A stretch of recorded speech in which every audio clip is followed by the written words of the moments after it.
Subject of a famous expose by a young reporter looking for his big break. I first heard of this big place with the pretty sounding name because of a call I received from a member of the Willowbrook staff, Dr. Michael Wilkins. The doctor invited me to see the conditions he was talking about, so unannounced and unexpected by the school administration, we toured building number 6. I do apologize, my flash is on. It was horrible. There was one attendant for perhaps 50 severely and profoundly retarded children. Lying on the floor naked and smeared with their own feces, they were making a pitiful sound, a kind of mournful wail that it's impossible for me to forget. I want to get a perfect picture. This is what it looked like, this is what it sounded like, but how can I tell you about the way it smelled? Oh. It smelled of filth, it smelled of disease, and it smelled naked. of death. This is in the borough of Staten Island, and this is how credible the borough of Staten Island is. Perhaps the governor can defend and explain away the budget cuts for the Department of Mental Hygiene, and perhaps Dr. Miller can explain and defend the filthy, dehumanizing conditions. They're actually tied up and they're actually naked at the same time. They're only given 2 minutes to eat, and they have slop because they're not able to feed them properly, and the children have to feed themselves with their own hands. If they can't, they can't. They'll end up starving. After eating, they get tied up again, naked. Nobody will ever have clothes on. And this is on a daily basis, 24 hours a day. In the borough of Staten Island. We were sitting on both sides of him, and he started to cry. And he said, "You see how it was? You see how it was? We were victims too." Meaning the attendants or the people that work. I'm going through an experience which leads me to believe that these people that abuse their authority, and I don't know who they are, they definitely still have this borough set up for failure. Well, set up for abuse, torture, set up for torture.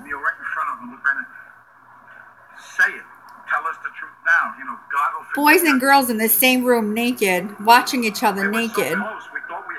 Bones, skeletons. A majority of the school weren't even mentally ill. Most of them have just cerebral palsy. And some were actually even normal. I've met a few up until today that actually that attended the Willowbrook school.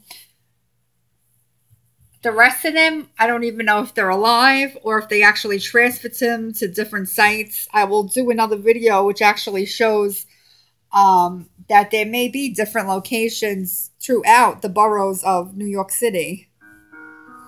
As far as the family court system, it's definitely corrupt, and they're actually showing that they don't care. The same way they set this shop up to abuse children that were sitting there naked with no food for a period of years, and a couple of parents tried to get their children back, as you will see in this video. And when they tried to get their children back after knowing that their child was being abused and they weren't even allowed to go visit their child anymore because the conditions were so bad in this Willowbrook State School in the borough of Staten Island that eventually the door would just crack open and the parents were no longer allowed in.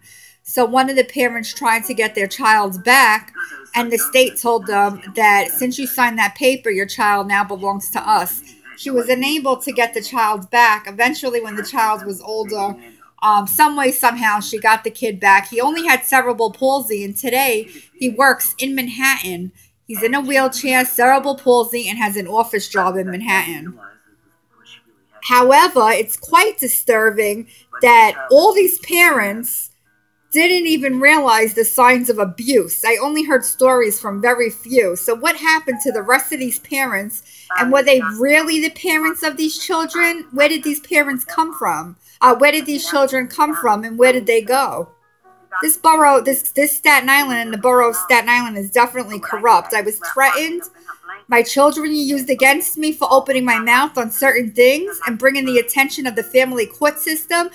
And the corruptness. I was told to say that they make mistakes and don't say they've committed a crime. I gave them the chance. I belittled myself and said that they made a mistake. However, they never corrected the mistake, and they made it even worse. So therefore, I'm back on YouTube. I was on radio shows in the past, and I will continue to be on radio shows and posting YouTube videos. And they can intimidate me as much as they want. But as far as I know, I will just keep exposing. They keep committing the crime, I will keep exposing. I'm a prior foster parent, children's ministry. I'm very credible in my community. Everybody knows me. If you look my name up, you may find the radio shows that I've been a co-host on for a couple of times. But this is what's going on in the borough of Staten Island. The Willowbrook school shut down. However, the grounds of Staten Island Hospital is huge. We don't know what's going on there. We don't know what's going on in the other boroughs. And with my personal experience, they're pushing children right through the family court system in Staten Island. Right in front of my face, I witnessed one child. That's all I could testify to is one child. And if there's one, there's more. And just remember, not long ago, this Willowbrook school existed.